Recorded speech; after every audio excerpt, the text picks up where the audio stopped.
Last week on the program, we were honored to have Dr. Otive Ibuzo with us, who provided a compelling discussion on citizens' demands and expectations from the ongoing electoral reform process.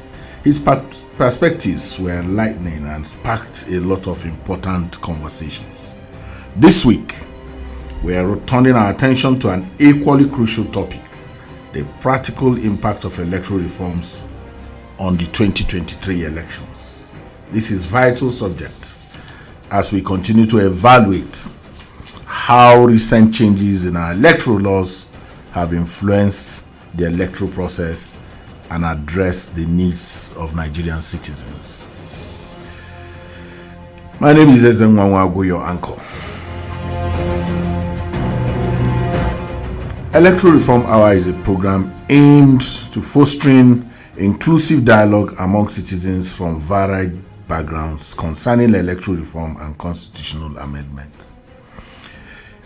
We're hoping also to enhance public understanding and awareness regarding electoral reforms and possibly compile and present citizens-derived recommendations to the National Assembly and INEC for policy considerations. This program is brought to you by Peering Advocacy and Advancement Center in Africa, PAACA, PACA, with support from MacArthur Foundation. You don't want to miss any edition of this program.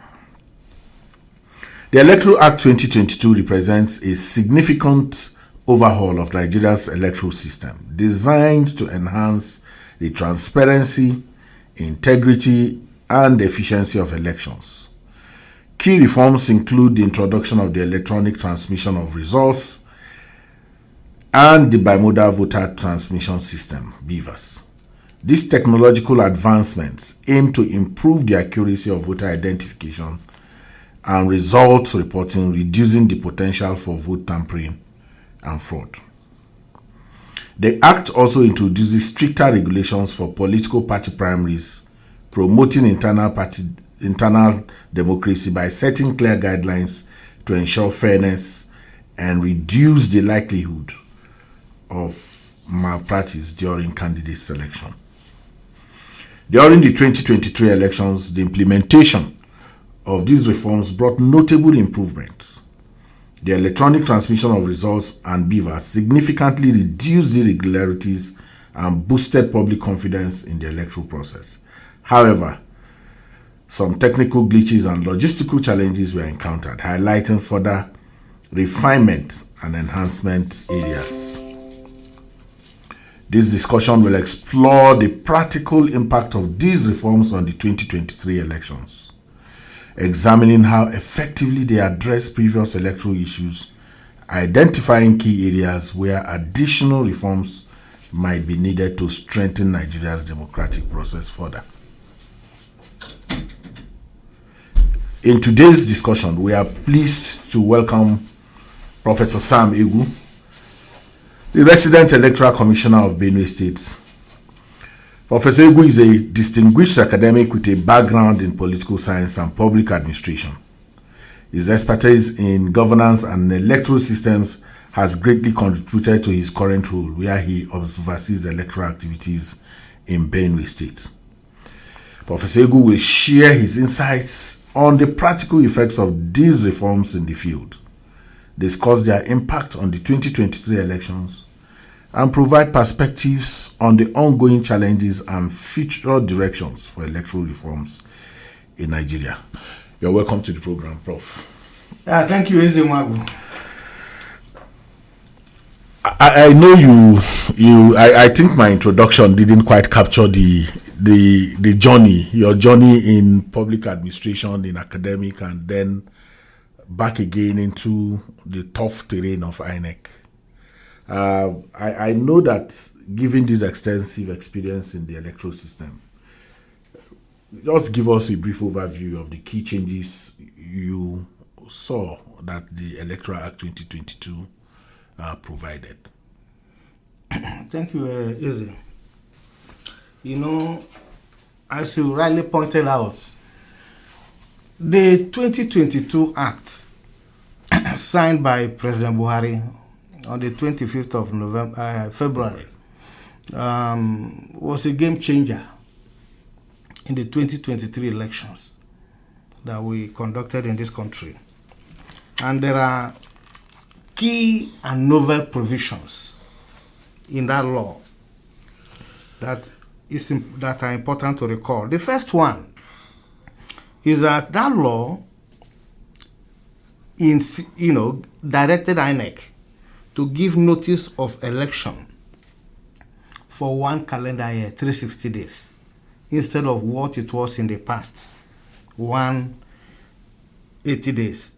And that meant that INEC has a whole period of 365 days, political parties and all of them, to engage, the processes leading to the election itself. That was critical. The second one is the provision for early release of money, from government to INEC. And the law specifically states that the money for conducting elections should be made available to the commission 1 year before the election. Whether that happens in the spirit of that law is a different story altogether. And remember that previous changes in the law had already given INEC financial autonomy in terms of first line charge from the consolidated revenue of the Federation. Now, the beauty of 1 year notice is that political parties also had a longer period of time, to engage in the primary process. Very critical, because it is the primaries that enable political parties to select, candidates for specific positions, from the president of the country to governor to senators. So what that law did was to make it possible for primaries to be started early. In fact, in 2023, primaries started in April. So you can clearly see that instead of the kind of constriction that you saw in the previous one, they had ample opportunity to prepare. Of course, I think one important provision that you cannot ignore is the fact that the 2022 Act clearly clarifies what is meant by overvoting. And for me, if you are looking at the problem of tallying of results in the past, it was because that definition was not concise and clear. Now, in the 2022 Act, it said once you have 1 vote or more counted at a polling unit more than the people accredited, as the record is to be shown by the beavers, it amounts to overvoting. And the law says that means that it is 0 score, for all the parties. So for me, this was very clear. Now, we also saw for the first time that political parties were not going to do paperwork in the nomination of their candidates. In fact, party officials were trained, for online, front loading, so that removed the, and INEC did a lot of job in terms of training party personnel, in terms of how to handle those things.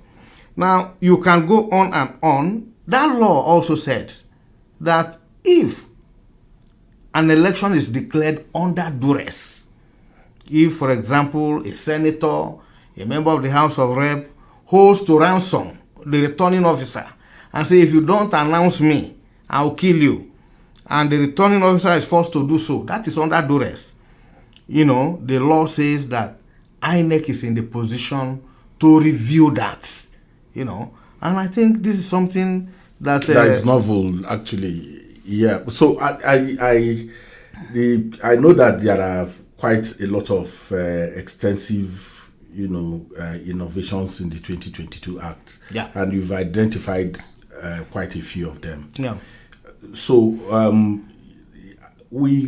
I particularly we were looking for you because we've brought a national commissioner here. We've brought somebody from the Honorable Francis Wivey. from the National Assembly. We've brought a political party, the former chairman of IPAC, and you are in the saddle right now. Did you think that the Electoral Act 2022 impacted the 2023 elections? Yeah. Yes. I mean, as I said, if you are going to look at the conduct of that election, a lot of things that were problematic in the previous elections, the answers were provided in the 2023 elections.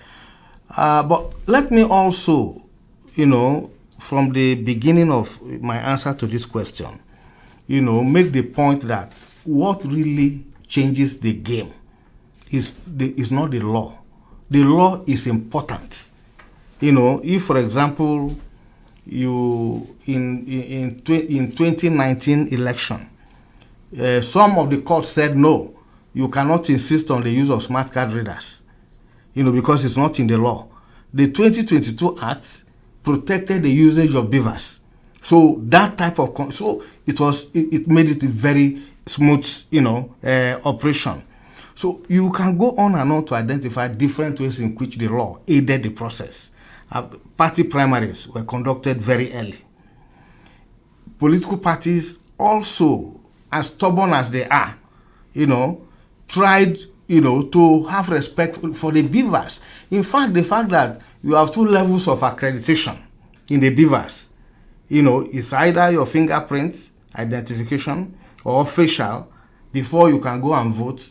And the fear that if you try to steal somebody's identity, you will be caught. That brought a lot of discipline, to many voters and political parties in terms of the fear of what could happen because the beavers, was in use. In the same way that the smart card reader, in 2019, also contributed massively, to the credibility of that process. Because in the past, you could not even identify identity theft. So we were able to eliminate that. But I can also tell you that one of the major things that happened in the 2023 election is the fact that once you finish from the polling unit and you transmit the results from the polling unit level, you prevented the problem of changing figure between the polling unit and the ward level, which is the next level of collation of results.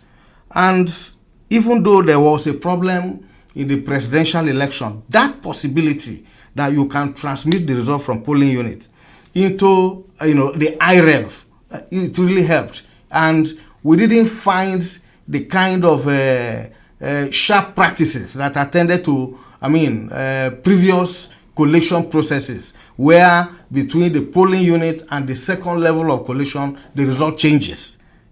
So I think in many ways that act contributed to the level of integrity and credibility of the election. So what then was the problem?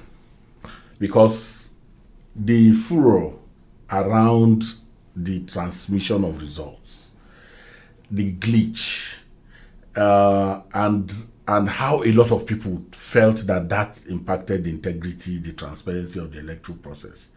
From the field experience, what do you really think about that challenge at that point in time? Okay, let me explain. I think before I explain that challenge, I think there's a general misconception, about using beavers to transmit election results electronically.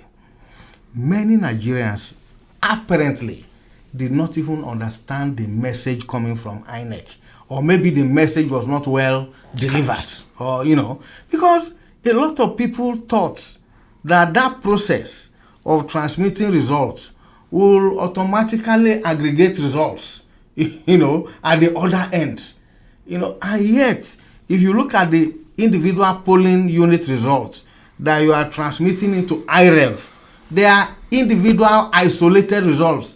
There's no automatic process of aggregation. So a lot of people did not understand the difference between transmitting the result electronically and electronic voting. and I think people conflated the two, idea. But my point about the glitch in terms of the presidential election is that the commission will, with time, and I think it's very important, exactly explain to Nigerians what happened, because there was a glitch. It didn't happen in all the other elections, but it happened in the presidential election. Did the glitch impact? I didn't think it had anything to do with the outcome of the result, because my position is that the result, the election ends at the polling unit. Once the presiding officer, in the presence of polling agents, in the presence of security men, in the presence of, all other stakeholders, including some of the people that voted, counted the scores of candidates and parties openly, entered the results into form, EC8A. EC8A, and snapped it. That is the real, for me, that is the result. And it is that goes into IREV. And so anybody can collate the polling unit results to challenge anything that came out differently. So as far as I'm concerned, the real essence of the election ended at the polling unit. At that point, that to the satisfaction of all those present, accurate tallying of the scores of candidates and parties were pronounced openly, So for me, that is where it ends. So when people then say, because of the glitch, it means then that what came out, and they had, and also petition had ample opportunity, to prove this.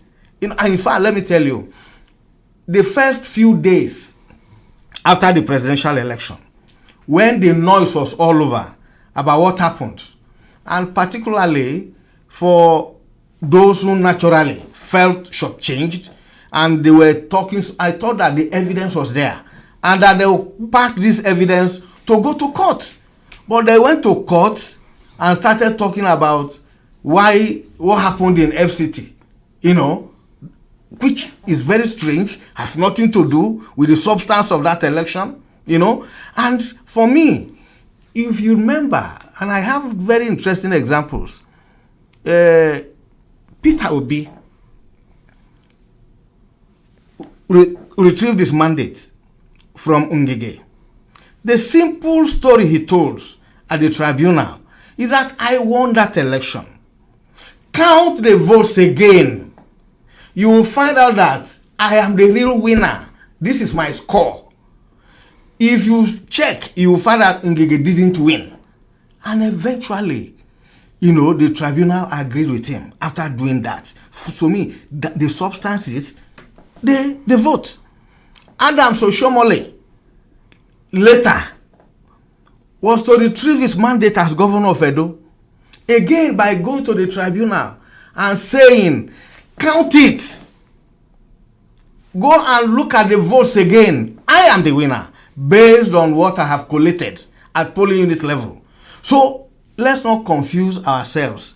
We made a lot of progress, and the process was transparent, and you cannot, after the polling unit event, for me that is the essence of that election. People will complain, it can give rise to perception, but we need to also separate perception from reality, and I think we need to. What was your experience in Benue? Yeah, again, maybe for just shortly, because the value that you bring to this conversation is that we are observers. The politicians want to win elections, but you were the one the heat was on. No, in terms of conducting these elections. No, again, I think. What are the challenges that you personally saw in 1, 2, 3 words? No, I'll talk about that very quickly. Okay. But the point I want to make is that when the glitch in respect of the presidential election was not that there was no transmission.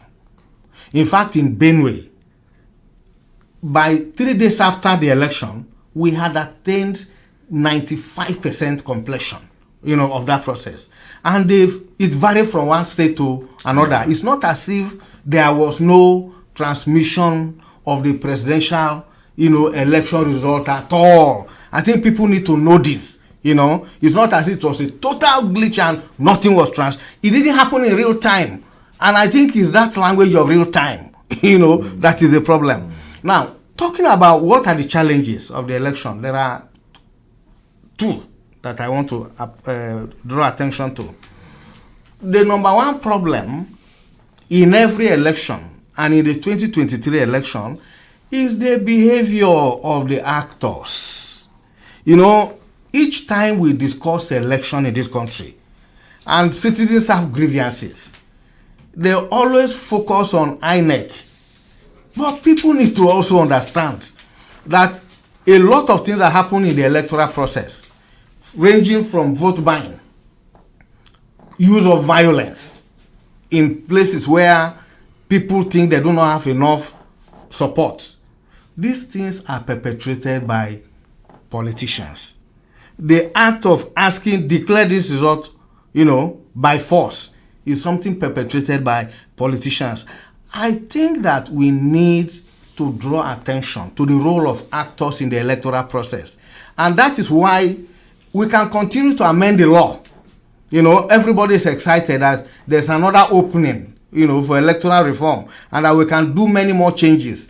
It's quite good, but it is important to note that if people don't change attitude, if we don't change behavior, if we do not understand or change our understanding of election, and we still want to win at all costs, it's a problem. And I think this, for me, was a challenge, because the security men had to arrest many thugs in Benue, for example, in Boko.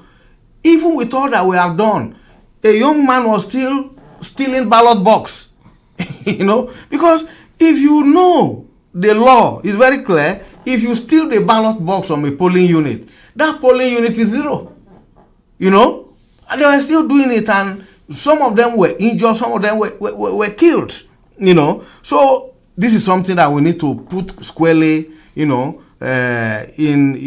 the head of the actors. Yeah. I think the second problem is the logistics of election.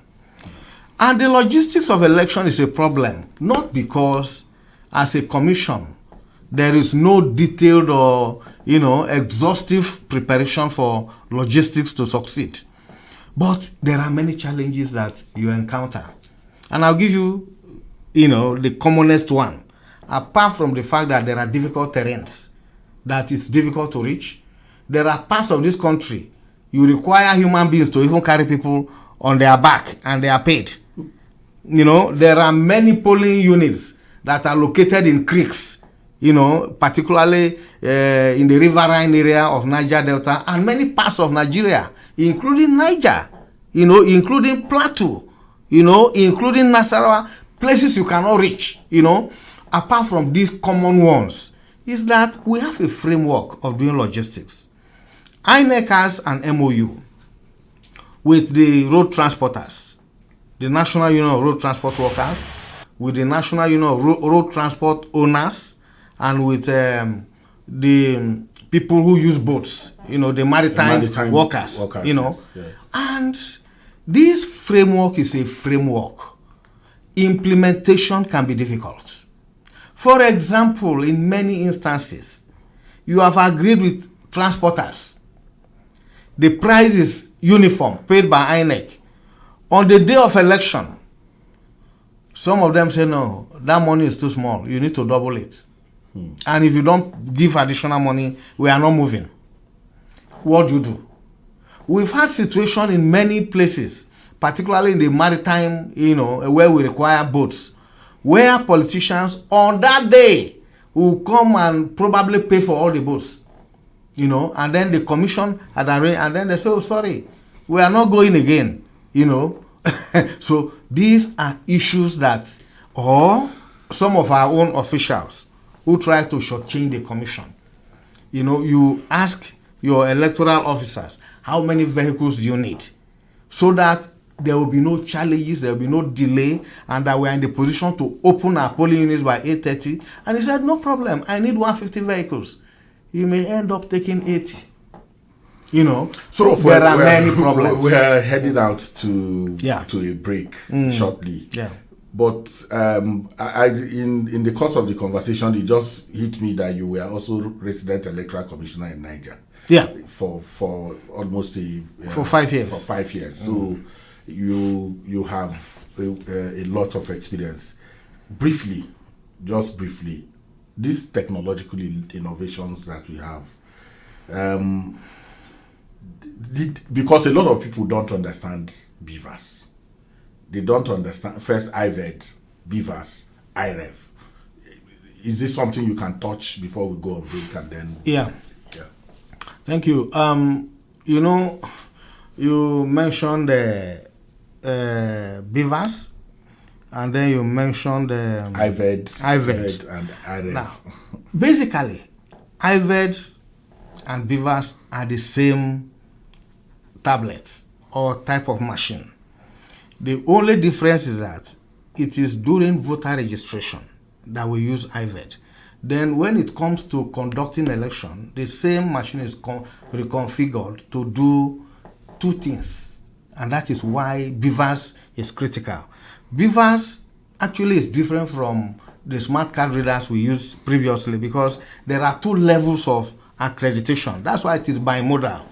The first one is fingerprint identification, while the second one is facial, where the fingerprint identification is delaying, and then you then have to then use the facial. And either, is the basis for passing accreditation. And once you pass accreditation, you are then given the ballot paper to vote. Manually. Manually.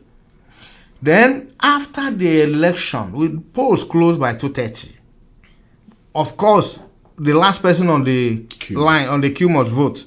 If that happens at 4, that's okay. Then the results, the votes are sorted according to parties and counted loudly, one by one, manually. And the figure for each party is recorded manually. And then from EC8A, is the polling unit results, which the presiding officer uses to enter all the results of parties and candidates at the polling unit. And then, because it is always to the satisfaction of polling agents, they will sign. And where a particular agent says, I'm not signing, it does not invalidate. The presiding officer then takes the beavers and snap the form EC8A. That was manually recorded. Then it is sent to the IREV. So IREV is the host of all the individual results that are sent from across the polling units in the country. And they are individual results. There's no automatic aggregation of results in the IREV because it is not electronic voting. Your professorial status has come in dealing with this very shortly. Okay. And I remember Professor Mahmoud saying that if you forget, if it can't capture your fingerprints, it will capture your face. At least you can't leave your face at home. Whatever that means. We'll go on a short break, okay. And then when we come back, the program continues. It's the Electoral Reform Hour on Radio Nigeria. Radio Nigeria, uplifting the people and uniting the nation. Are you ready for change? Join Perrin Advocacy, an advancement center in Africa, Parker. This program amplify electoral reform campaigns and provide citizens with opportunity to make meaningful contributions that will strengthen our electoral process. As a National Assembly, INEC, and other stakeholders work towards improving our electoral process, you too can be a part of the decision-making process. Remember, democracy is for the people. Let your voice be heard. This message is brought to you with support from MacArthur Foundation. Let's have some peace. Nigerians are peace-loving and hard-working people. And countries only develop and grow when there is peace and stability. There are different kinds of problems in every society, and so in every country. If there are problems here, Nigeria is not an exception. There is no society, no country where violence and public disorder has solved that problem. No matter the problem, no matter the issue. Let us sit down like brothers and sisters. Use dialogue to resolve the problems. Remember, you have to give account of every action you take, if not here on earth, then before your creator. Please let us work Together for a peaceful Nigeria. Let us work together. Nigeria will be great. Radio Nigeria, uplifting the people and uniting the nation. Yeah, it is still the Electoral Reform Hour, and you can be part of this live program by sharing your comments via the social media platforms on X at PAACA.ng with the hashtag Electoral Reform Hour. And you can leave your questions and comments for us on Facebook via at PAACA. And our WhatsApp number is 0816 8083 424. The phone lines will be open soon. Don't go anywhere. Welcome back. You are listening to Electoral Reform Hour on the network service of Radio Nigeria. With us in the studio is still Professor Sam Egwu. Hello. Hello. We can't take calls now. The phone lines will be opened in a little while. We'll get back to you. Thank you. Prof. Yeah. I know that you are an expert in comparative politics. The Electoral Act, from what you have said, has shifted the needle quite a bit progressively and in 2023. Are there international best practices that Nigeria can adopt to strengthen its electoral process, especially when comparatively? I saw INEC folks in Liberia, and I know that sometimes they go to even impact those elections by training and the rest of them. But are there, from your experience, what are those things that are important now for us that we can adopt? Not necessarily legislative reforms, but even if they are attitudinal. Yeah, I think that going forward, I have a teacher who keeps warning all of us when it comes to electoral reform that we get carried away by the idea that if we introduce new laws or tinker with the law or the rules, it will necessarily give us good election. I know that when you have changes in the law, it commits you to the new provisions. But what I think is important is that we need to change our attitude to election. And first and foremost, to understand election as a matter of citizen sovereignty, to freely choose their leaders, and that you cannot, disregard the voice of the people, in order to, get into power. And if you look at many jurisdictions, they do things differently. If you take a country like Ghana, once an election ends, the Electoral Commission of Ghana reflects on the previous election, and on the basis of the deficits or gaps they notice, they make proposal to the legislature and then adopts them. The situation here is a bit different because it's a multi-stakeholder process where INEC itself sits down, does its own reflection, and from bottom up, INEC engages all the staff, to introspect and look at the last election and say what went right, what went wrong. But in 2023, in fact, INEC went beyond that to involve external stakeholders. For example, returning officers who were debriefed. What happened? What was your experience? Vice chancellors of universities that were involved, in identifying collation officers and returning officers. All of them were engaged. Security agencies were engaged, in order to review. And I think what we have done here is quite, instructive, that many countries actually, look at us in terms of sharing experience with us. And I think at the level of the West African region, we are clearly the leaders.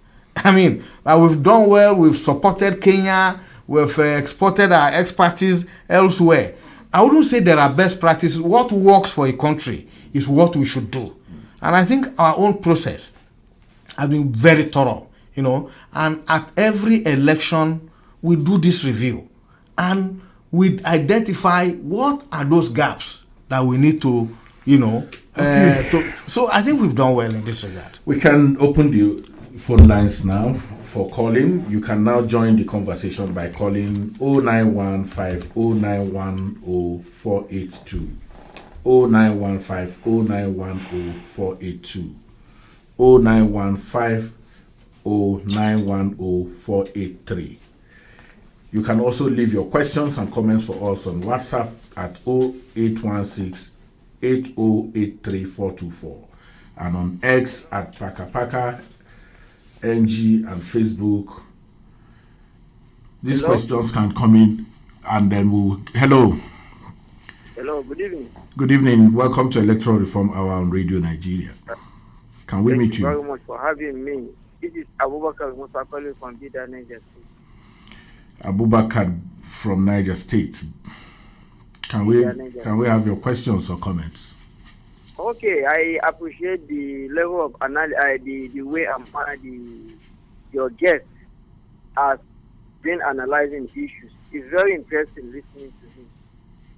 It's a clear demonstration that he understands the Nigerian electoral society. He said that perceptions do not affect reality. But at times you look at it, perception affects reality, and at times reality affects perception. What can we do to change the attitude of Nigerian politicians? Because if you look at it, there is no politics of morality. Nigerian politicians are part of the problem that INEC is facing today. They are frustrating the effort of the INEC. What can we do, or what can Nigerian politicians do to ensure that they moralize the politics? And then play politics, stop playing politics of bitterness, so that the politics will be very interesting. Thank you very much. The way we are looking at it, they are hijacking the effort made by INEC. Thank you. Thank you, Abu. Your points are made. Prof is asking what can we do to change the attitude. Yeah. And Abu, remember, he was your resident electoral commissioner for 5 years, actually. Okay.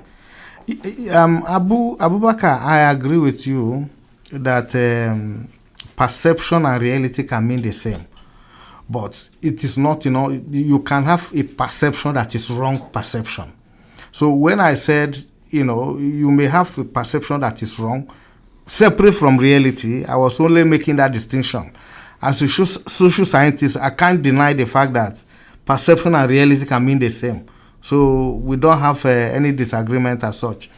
Now, I think we can do a lot of... I think we need to understand the values of democracy.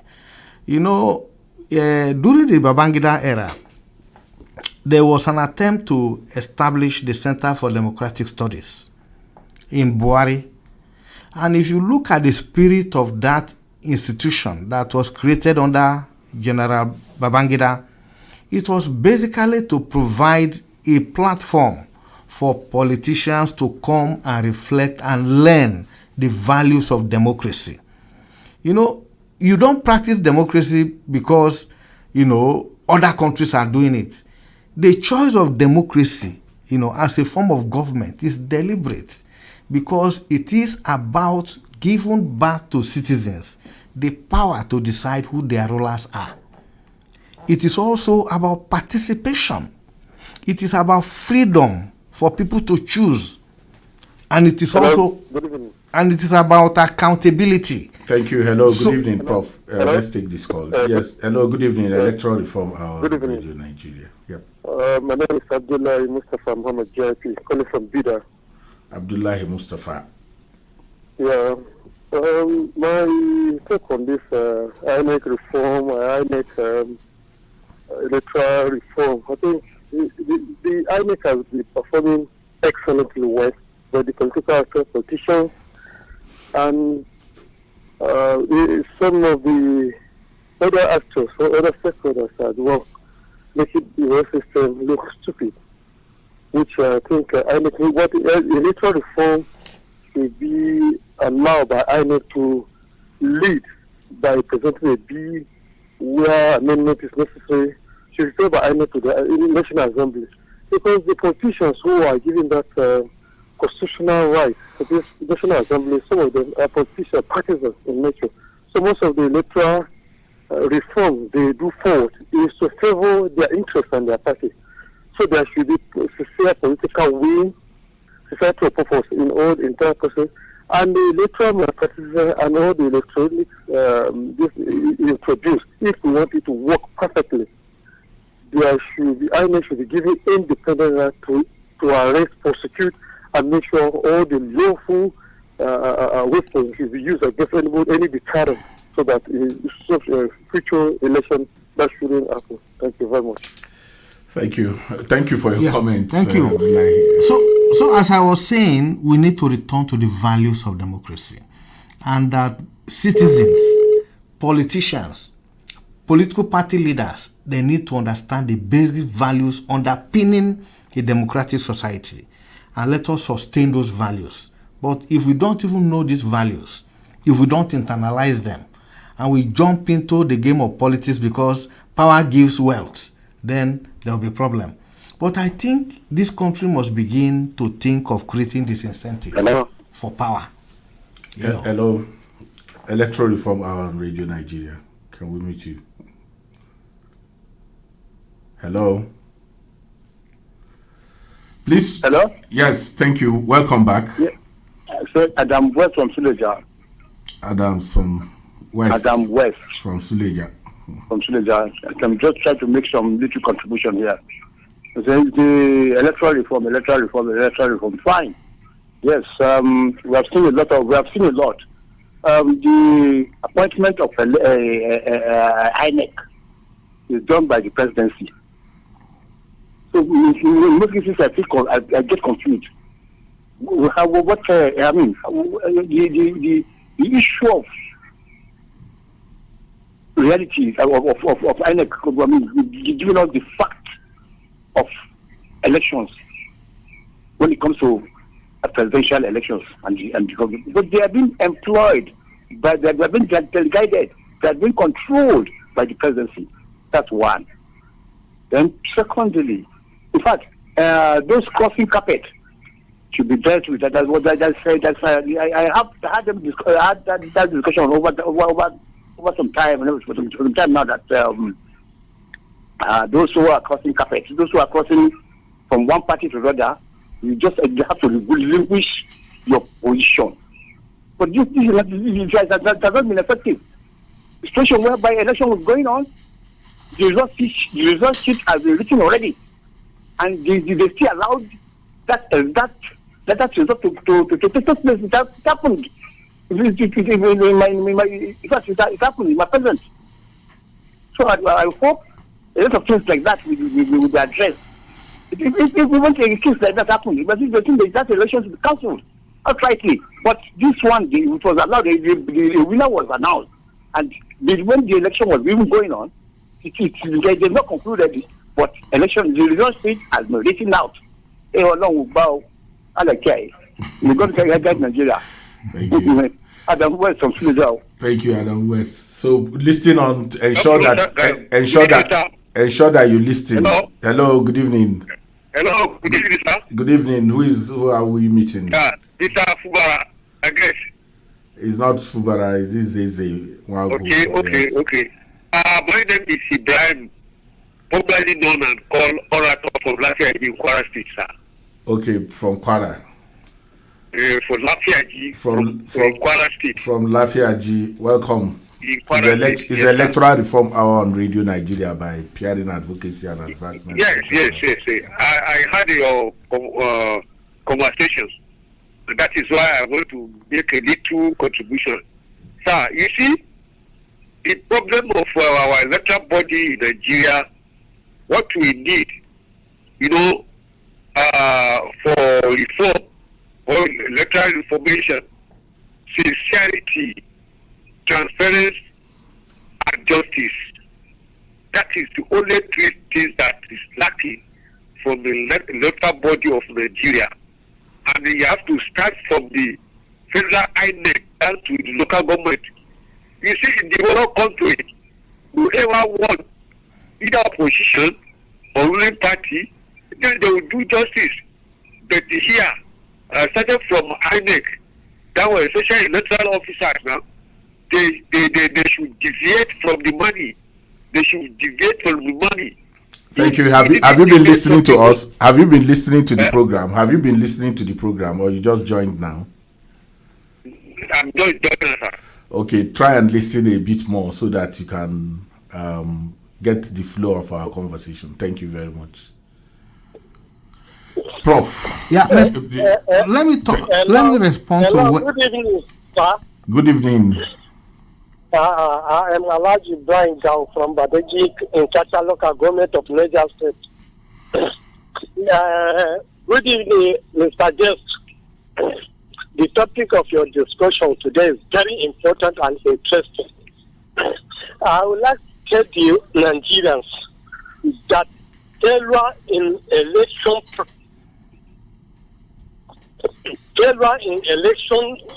practice in Nigeria are due to weakness of our INEC. Political election rigging and election manipulations are happen because of poor election process which INEC conduct. It is good for the INEC to prepare before election. Everything should be in their hands so that we may have credible election. Instead of our judges, judicial organs busy settling political crisis, it is not for the judicial body to involve in political election processes. But due to the INEC failure to do what it's supposed to do, that is why the judges involved in this political crisis.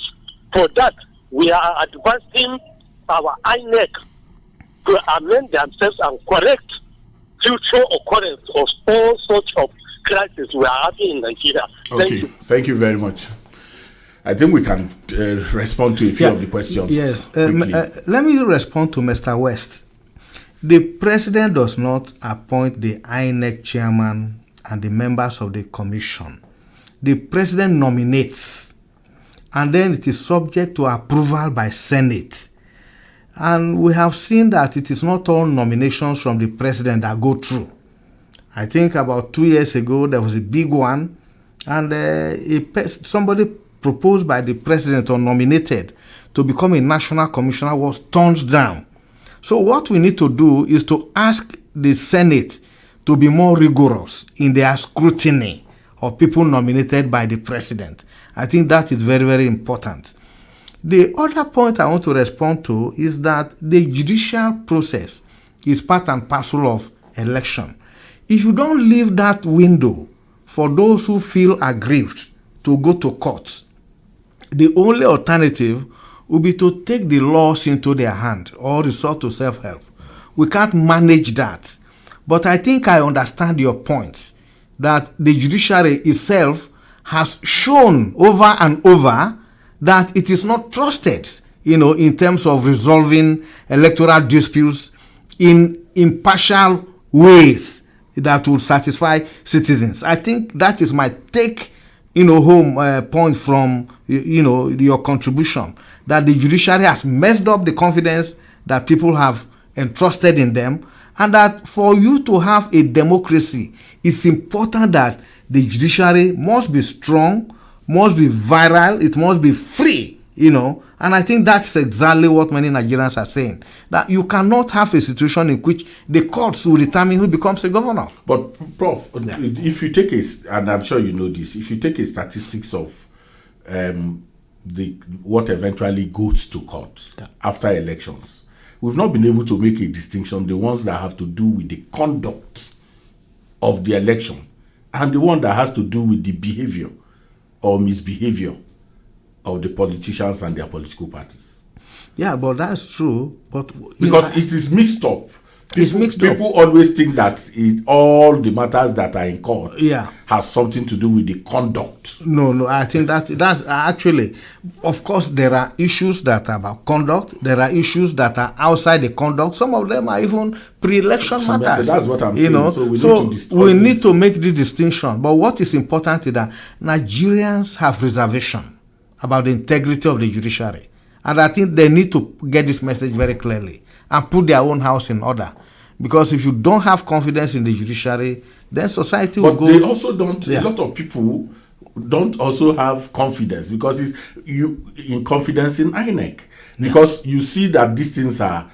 elections are things that are divisive because it's competitive. Yeah. So when people say they don't have confidence in the judiciary or in INEC, sometimes it has more to do with what they see. The explanations that you are providing now, for instance, about how things are done within INEC, you don't have a judge having this opportunity to sit down and say, this is the evidence before me, these are the things that have occasioned the kind of judgment that we give. Yeah. So it also boils down to this perception issue that you are dealing with. Yeah, I agree.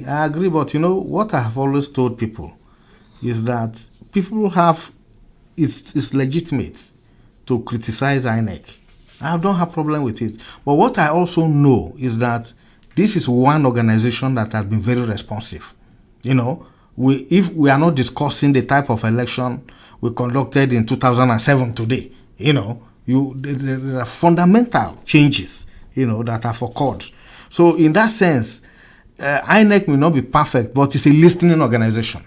And the way it conducts both internal and external review, of the election also shows the intention, a clear intention or the preparedness, to take on board, what is wrong with the previous election and see how they can overcome. So I think this is something that we need to put in the public domain.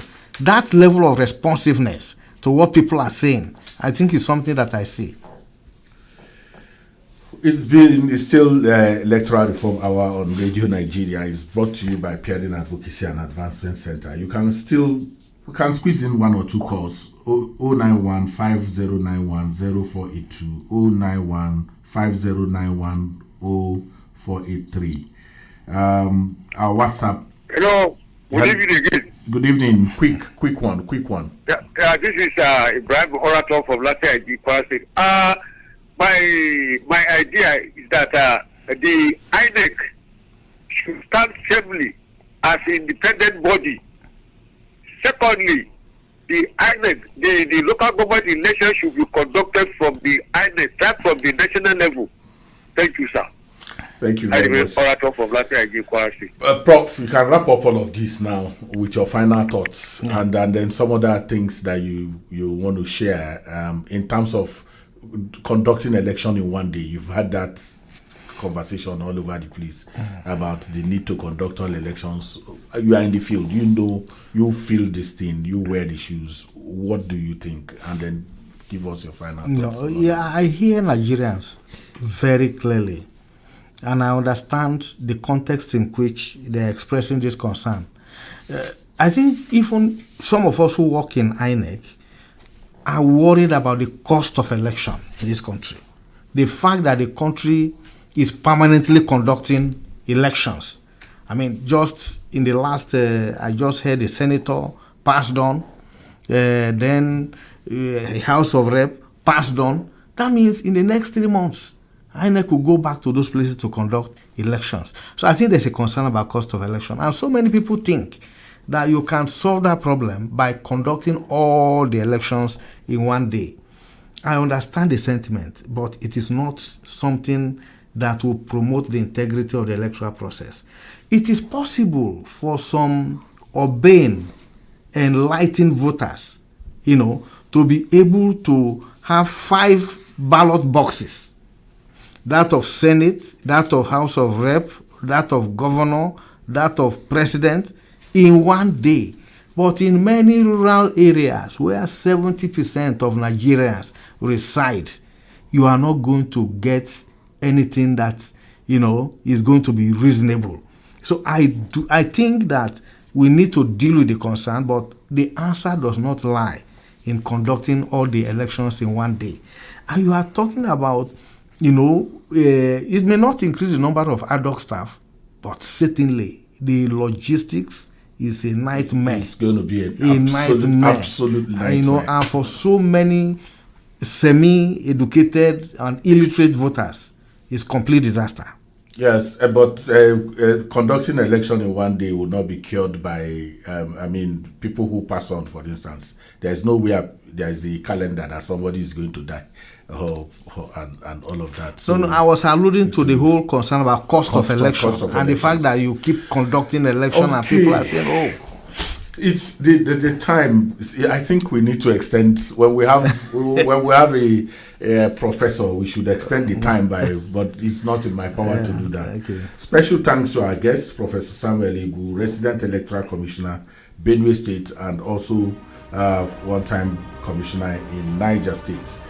Governance team leader at the UNDP at some times, and professor of political science in University of Jos. Thank you, my brother. To our dear listener, thank you for joining us on the edition of the Electoral Reform Hour, brought to you by Peering Advocacy and Advancement Center in Africa, PACA, with support from MacArthur Foundation. Our engineers and studio manager and our producer are all here, and special appreciation for Onyebuchi Nwawe, Adefemi Muko, engineers on duty, and the ICT personnel is Mohammed Sani, studio manager always Finehas Udoeyo, and then my producer Ondohemba Ohin, and the supervisor is Huseina Akila MNI. The facilitating crew members are Abu Grace and Anthony Paul. Thank you, and see you next Sunday at this same time.